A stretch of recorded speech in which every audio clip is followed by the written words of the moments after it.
하나님의 말씀 누가복음 22장 54절로 71절. 예수를 잡아 끌고 대제사장의 집으로 들어갈새 베드로가 멀찍이 따라가니라. 사람들이 뜰 가운데 불을 피우고 함께 앉았는지라. 베드로도 그 가운데 앉았더니 한 여종이 베드로의 불빛을 향하여 앉은 것을 보고 주목하여 이르되 이 사람도 그와 함께 있었느니라 하니, 베드로가 부인하여 이르되 이 여자여 내가 그를 알지 못하노라 하더라. 조금 후에 다른 사람이 보고 이르되 너도 그 도당이라 하거늘 베드로가 이르되 이 사람아 나는 아니로다 하더라. 한 시간쯤 있다가 또 한 사람이 장담하여 이르되 이는 갈릴리 사람이니 참으로 그와 함께 있었느니라. 베드로가 이르되 이 사람아 나는 네가 하는 말을 알지 못하노라고 아직 말하고 있을 때에 닭이 곧 울더라. 주께서 돌이켜 베드로를 보시니 베드로가 주의 말씀 곧 오늘 닭 울기 전에 내가 3번 나를 부인하리라 하심이 생각나서 밖에 나가서 심히 통곡하니라. 지키는 사람들이 예수를 희롱하고 때리며 그의 눈을 가리고 물어 이르되 선지자 노릇하라. 너를 친 자가 누구냐 하고 이 외에도 많은 말로 욕하더라. 날이 새매 백성의 장로들 곧 대제사장들과 서기관들이 모여서 예수를 그 공회로 끌어들여 이르되 내가 그리스도이거든 우리에게 말하라. 대답하시되 내가 말할지라도 너희가 믿지 아니할 것이요 내가 물어도 너희가 대답하지 아니할 것이니라. 그러나 이제부터는 인자가 하나님의 권능의 우편에 앉아 있으리라 하시니 다 이르되 그러면 내가 하나님의 아들이냐? 대답하시되 너희들이 내가 그라고 말하고 있느니라. 그들이 이르되 어찌 더 증거를 요구하리요? 우리가 친히 그 입에서 들었노라 하더라. 아멘. 오늘 저는 본문을 중심으로 배신과 조롱을 넘어라는 제목으로 말씀을 나누고자 합니다. 오늘 본문은 베드로의 모든 모습들을 아주 세밀하게 자세히 그렇게 드러내고 있습니다. 54절 보시면 예수를 잡아 끌고 대제사장의 집으로 들어갈새 베드로가 멀찍이 따라가니라. 겟세마네 동산에서 기도하시던 예수님을 바로 그곳 기도하는 곳을 알았던 가룟 유다가 무리들을 이끌고 예수님을 체포합니다. 그리고 예수님을 잡은 그들은 예수님을 끌고 가서 대제사장의 집으로 들어갑니다. 이때 베드로가 대제사장 집으로 함께 따라갑니다. 그런데 그냥 들어가면 예수님의 제자인 것이 혹여 그렇게 드러날 수 있기 때문에 그가 어떠한 행동을 취합니까? 멀찍이 따라갑니다. 그리고서는 자연스럽게 그날 새벽, 이 팔레스타인은 사막기후 지역이기 때문에 새벽이면 대단히 오늘처럼 이렇게 쌀쌀합니다. 그러다 보니까 바깥에서 뜰에서 그렇게 장작을 피우면서 불을 쬐고 있는 사람들이 있었는데 그 틈에 끼어서 그렇게 자연스럽게 뒤섞인 것입니다. 그런데 바로 얼마 후에 어떠한 일이 납니까? 56절에 보니까 한 여종이 베드로의 불빛을 향하여 앉은 것을 보고 주목하여 이르되 사람들에게 말합니다. 이 사람도 그와 함께 있었느니라. 불빛에 얼굴이 비치다 보니까 이 여종이 베드로를 알아봤던 것입니다. 이 사람도 그와 예수와 함께 있었다라고 그렇게 폭로를 합니다. 그랬더니 베드로는 놀라면서 나는 예수를 모른다고 예수님을 부인했습니다. 그런데 여러분, 여기에 우리는 이 단어에 주목할 필요가 있습니다. 한 여종이 베드로가 예수님의 제자라는 것, 함께 있었다는 것을 사람들 앞에 폭로한 사람이 바로 여종이었습니다. 그런데 우리가 보통 여종하면 아하, 나이가 20대, 30대 혹은 그 이상 보통 어른인 것으로 그렇게 여길 수가 있습니다. 그런데 이러한 부분에 있어서 헬러 원어나 영어 표현은 훨씬 더 정확합니다. 바로 여기 여종이라는 말의 헬러 의미가 파이디스케입니다. 이 파이라는 말은 바로 어린 아이를 가리키는 말이에요. 그래서 파이디온, 어린아이 이렇게 쓰죠. 파이디스케란 말은 종 중에서도 아주 어린, 그 잘해봤자 11, 12살 아주 이 소녀 종을 말합니다. Servant girl. 여러분, 베드로는 누구입니까? 적어도 예수님과 비슷한 나이니까 약 30세 전후였을 것입니다. 그는 정말 갈릴리 호수에서 잔뼈가 굵은 어부였기 때문에 몸도 아주 건강했을 것입니다.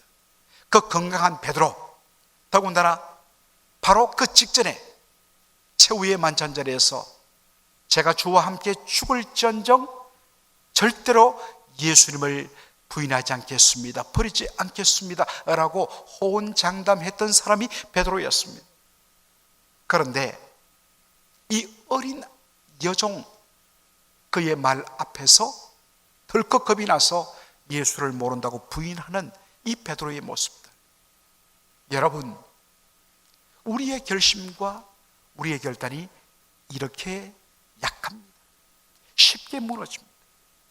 대단할 것 같지만 우리 주께 붙들리지 아니하고는, 그리고 우리 주님께서 겟세마네 동산에서도 그렇게 부탁했지만 기도로 깨어 있지 아니하고는, 위로부터 내려오는 힘으로 능력으로 사로잡히지 않고는, 아무리 우리가 열심히 주를 사랑한다고 감정적으로 눈물 흘리며 이야기할지라도 그것은 한순간이라는 것입니다. 사실 바로 저와 여러분이 그렇게 연약한 존재이기 때문에 이 사실은, 아니 그렇게 말하고 어떻게 그렇게 금방 부인할 수 있어? 라고 하기보다는, 야, 저것이 바로 나의 실존이구나, 나의 모습이구나. 다른 사람을 향하여서 지적하기보다도 저것이 바로 나의 모습이구나. 오 주님, 우리 주님의 은혜에 사로잡히지 않으면 저도 베드로보다 훨씬 더 빠른 속도로 무너지는 존재입니다. 주여 불쌍히 여겨 주옵소서. 기도로 깨어 있겠나이다. 그렇게 여러분들 마음에 다짐을 하셔야 합니다. 이렇게 한 번 또 그 자리를 잠시 피했는데 다른 사람이, 아니다, 너는 바로 예수의 제자가 맞다. 그럴 때 베드로는 부인했습니다. 그리고 자리를 옮겼는데 잠시 후에 세 번째 베드로가 예수님을 부인하는 장면이 나옵니다. 60절 다 함께 보도록 하겠습니다. 베드로가 이르되 이 사람아, 나는 네가 하는 말을 알지 못하노라고 아직 말하고 있을 때에 닭이 곧 울더라.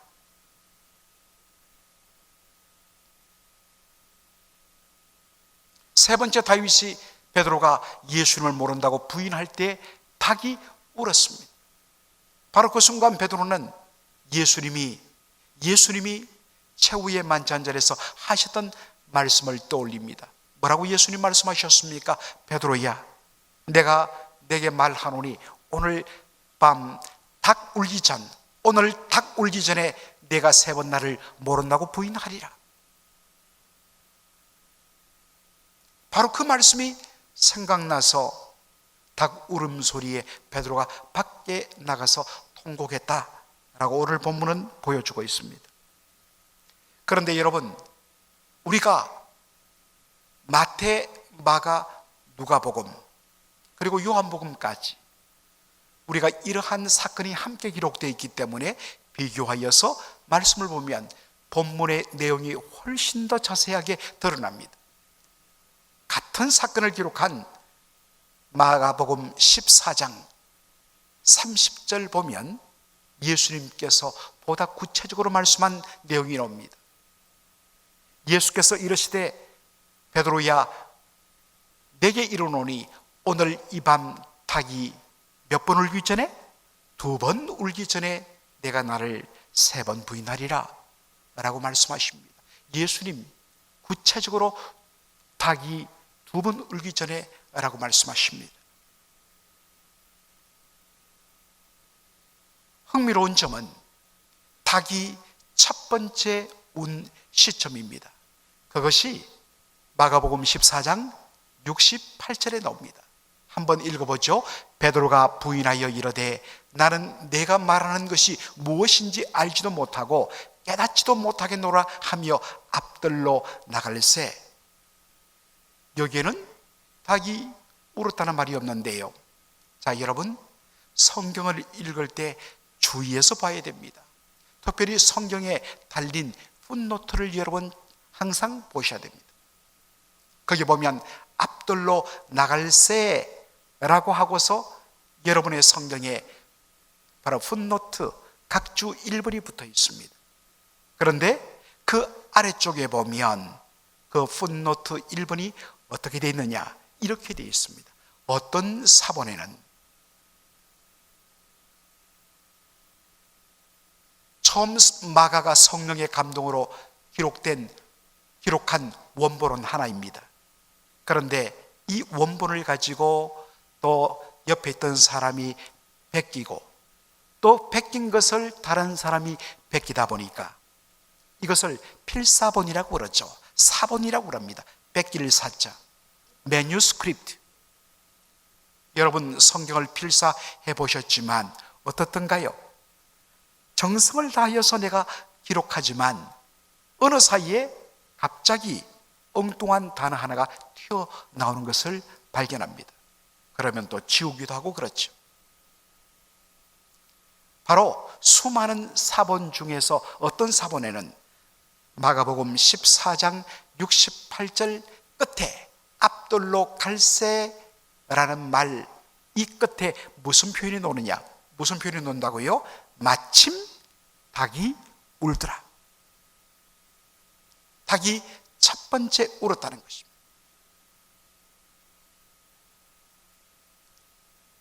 이것은 일종의 사이렌 경고음입니다. 베드로야, 닭이 운다. 멈춰라. 그 자리를 피해라.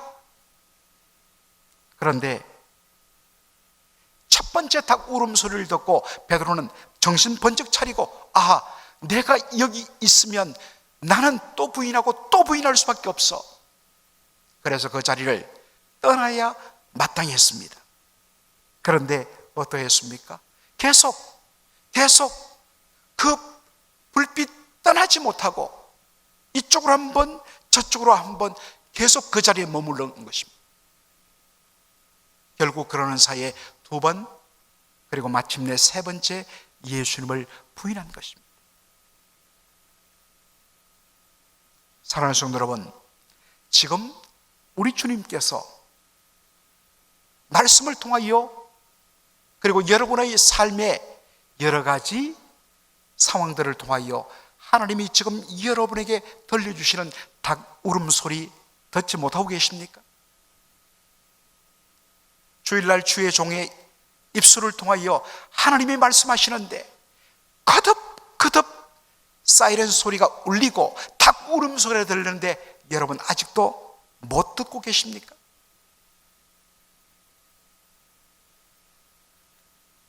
그것을 듣고도 여전히 여러분 있으면 안 될 자리에 지금 머물러 있지는 않습니까? 오늘 이 새벽에 하나님께서 다시 한 번 더 저를 통하여 여러분에게 닭 울음소리를 들려주고 있습니다. 성도에 합당하지 않은 자리에 여러분 머무시면 안 됩니다. 성도의 입술에 합당하지 않는 말 해서는 안 됩니다. 멈춰야 됩니다. 오늘 이 시간에 여러분 주님이 주시는 닭 울음소리의 경고음을 기억하시는 저와 여러분 되기를 주의 이름으로 축원합니다. 결국 베드로는 무너지고 말았습니다. 그리고 마침내 두 번째 탁 우는 순간에 그는 예수님의 말씀이 기억나서 바깥으로 나가 통곡했다. 이것이 마가복음의 본문입니다. 다시 돌아와서 세 번 예수님을 모른다고 부인하였을 때 예수님의 반응이 누가복음에는 이렇게 기록되어 있습니다. 61절 다 함께 읽겠습니다. 시작. 주께서 돌이켜 베드로를 보시니, 신문을 집안에서 봤던 예수님이 아마도 그 창으로 물끄러미 고개를 돌려서 부인하고 있는 베드로를 보았다는 것입니다. 그런데 여기에 보았다라는 말이 헬라어로 보면 엠블레포라는 단어를 쓰는데, 이 단어는 look at with special interest and love, 특별한 관심과 사랑을 가지고 상대방을 바라볼 때 쓰는 단어가 엠블레포입니다. 예수님은 자신을 모른다고 부인하는 저놈이 저럴 수가 있어? 라고 하면서 싸늘한 눈으로 째려보지 않았습니다. 불쌍히 여기는 마음으로, 그리고 여전히 따뜻한 사랑으로, 스페셜 러브로 그를 물끄러미 바라봤다는 것입니다. 흥미로운 것은 이 엠블레포라는 이 단어가 쓰인 곳이 하나 더 나옵니다. 바로 요한복음 1장 42절, 이것도 베드로와 관련한 말씀입니다. 요한복음 1장 42절 우리 다 함께 읽겠습니다. 데리고 예수께로 오니 예수께서 보시고 이르시되 내가 요한의 아들 시몬이니 장차 게바라 하리라 하시니라. 게바는 번역하면 베드로라. 여러분, 요한복음 1장 42절 이 본문의 문맥이 어떻습니까? 먼저 베드로의 형제 안드레가 예수님 만났습니다. 형, 나 성경이 말하는 메시아 그분을 만났어 라고 하면서 come and see, 와봐 하면서 자신의 바로 형을 베드로를, 시몬을, 그때는 베드로란 별명이 없었습니다. 시몬입니다. 사이먼. 그래서 그를 데리고 예수님께로 갔더니 예수님이 베드로를 보시면서 뭐라고 이야기합니까? 장차 게바라 하리라. 여러분, 게바란 말은 아람어입니다. 아람어로 바로 락, 반석이라는 뜻입니다. 그런데 그것을 헬라어로 번역하면 페트로스, 베드로가 되는 것입니다. 똑같은 바로 락, 반석이라는 뜻입니다. 예수님은 지금 베드로의 모습을, 시몬의 모습을 처음 보는 순간 그런 현재는 참 연약한 존재입니다. 그런데 예수님 말합니다. 장차 너는 반석 같은 믿음의 사람이 될 것이다. 예수님은 장차 반석 같은 믿음의 소유자로 든든히 변화되고 설 베드로를 바라보신 것입니다. 예수님은 장차 회개하고 굳센 믿음의 사람으로 그렇게 변화될 베드로의 모습을 미리 내다보신 것입니다. 그렇기 때문에 지금 세 번이나 부인한 베드로를 바라보시며 사랑의 눈길로 그를 바라보는 것입니다. 예수님은 지금도 저와 여러분을 여전한 사랑의 눈으로 여러분을 향하여 with a special interest and love, 특별한 관심과, 남들은 관심조차 없는데 예수님은 뭐가 그렇게 좋은지 여러분 한 분 한 분을 향하여 special interest and love, 그것으로 여러분을 바라보십니다. 마치 스바냐 3장 7절, 너희 하나님이 우리 가운데 계시니 그는 구원을 베풀 권능자시라. 그가 우리로 인하여 사랑하여서 견디지 못하며 어쩔 줄 몰라시며 잠잠히 바라보신다. 바로 이것이 저와 여러분을 향한 예수님의 눈빛입니다. 실수하고 못난 모습 지금 셀 수 없이 많습니다. 그런데도 예수님 장차 변화될 그 아름다운 모습을 바라보면서 내다보면서 사랑하는 눈빛으로 여러분을 보고 계십니다. 여러분, 제가 우리 성도들을 바라볼 때 예수님의 눈빛으로 바라봅니다. 여러분, 제가 우리 성도들을 바라볼 때 째려보는 적이 있던가요? 가끔 있어요, 솔직히. 그러나 이내 회개합니다. 그런데 여러분이 예수님의 눈빛이 되어야 됩니다. 여러분, 그리스도인의 얼굴을 보면 예수님의 얼굴이 보여야 합니다. 그런데 어떤 분들은 좀 무서운 가죽 잠바 입은 스포츠 머리를 한 형사의 눈빛으로 사람을 보는 분들이 계세요. 저럼 혹시 또 뭔가 저지른 거 아니야? 여러분, 눈빛이 무서운 분들이 교회에 여전히 많으세요. 여러분, 거울을 보셔야 합니다. 꼭 거울을 보세요. 교회에 오기 전에 여자분들 얼굴 뜯어 고치려고 거울 집중하지 말고 물론 고치십시오. 그러나 여러분, 꼭 여러분 표정을 보세요. 우리 남자분들 교회에 올 때 꼭 얼굴 보세요. 제가 너무 안타까운 것은 예배당에 앉았는데 완전히 얼굴이 죽은 분들이 너무 많았어요. 너무 무서워요. 너무 무섭게 째려보세요. 그러시면 안 됩니다. 여러분은 더 이상 차가운 얼음 공주가 되어서는 안 됩니다. 여러분을 바라보면 옆에 있던 사람이 여러분의 눈에서 쏟아지는 사랑의 레이저 광선으로 녹아버릴 정도의 지글지글 타는 그 사랑의 눈빛으로 서로를 바라봐야 합니다. 그러기 위해서는 여러분 먼저 거울 보셔야 됩니다. 그리고 주님 앞에 기도해야 됩니다. 주여, 저의 눈빛과 저의 얼굴을 만져주옵소서. 여러분, 오늘 특별히 오늘 이 새벽에 오신 여러분에게 부탁합니다. 여러분 꼭 그렇게 해주시기를 부탁합니다. 그러면 옆 사람이 차갑고 그런 모습일지라도 여러분의 눈에서 나오는 그 사랑의 빛으로 그 영혼은 녹아지게 되어 있습니다. 우리 맥클린 한인 장로교회가 지난 몇 년 사이에 그러한 눈빛으로 한 분씩 두 분씩 바뀌면서 많은 분들의 눈빛이 바뀌었어요.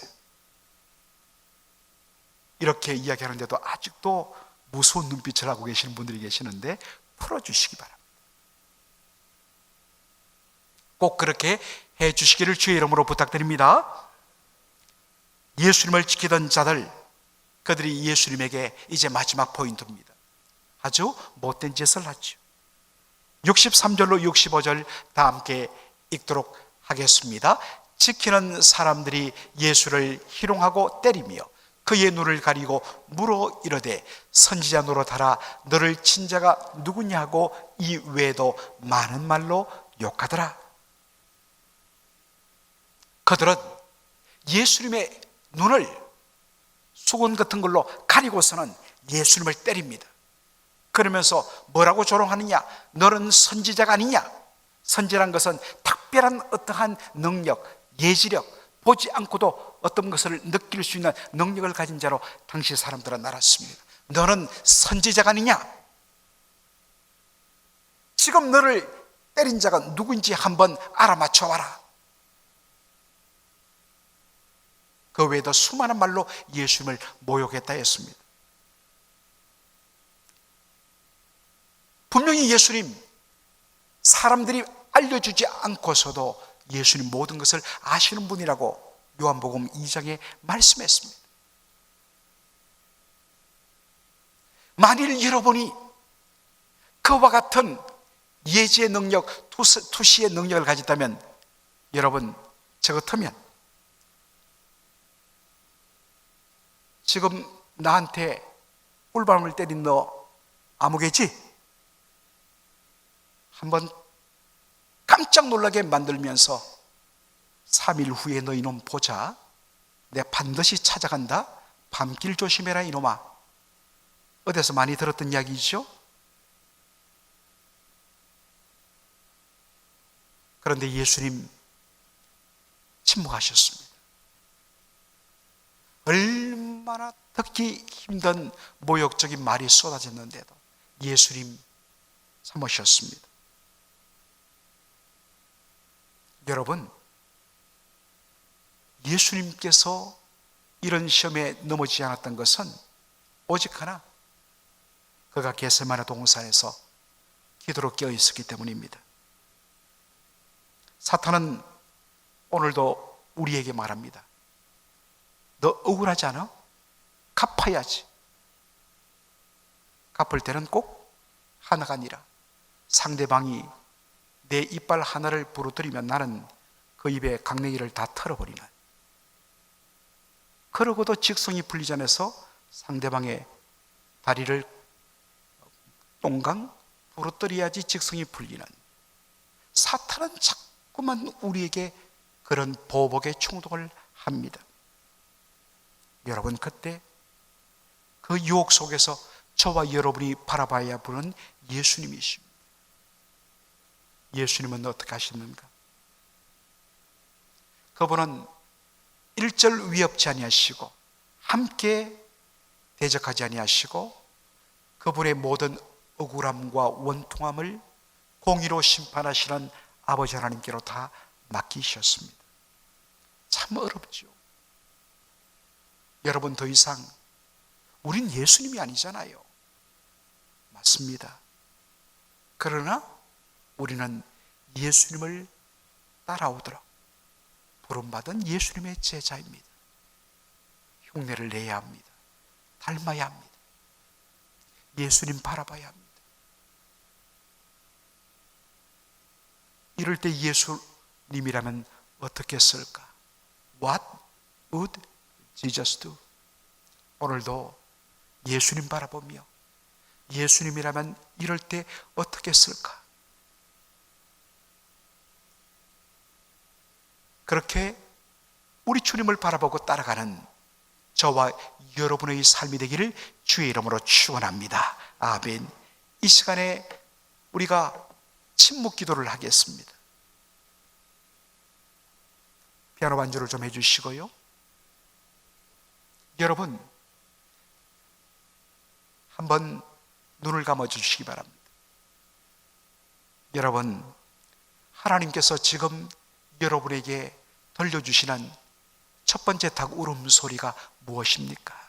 여러분 각자마다 하나님이 주시는 사인이 있을 것입니다. 반주해 주시기 바랍니다. 여러분, 오늘 주님 앞에 여러분은 아실 거예요.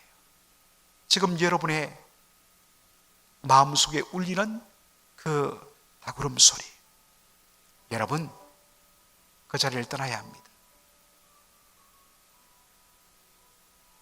여러분의 하고 싶은 말을 닫아야 합니다. 피해야 합니다. 계속해서 거듭 2번, 3번 울리는데도 여러분 아직도 그 자리에 있지는 않습니다. 멈추시기 바랍니다.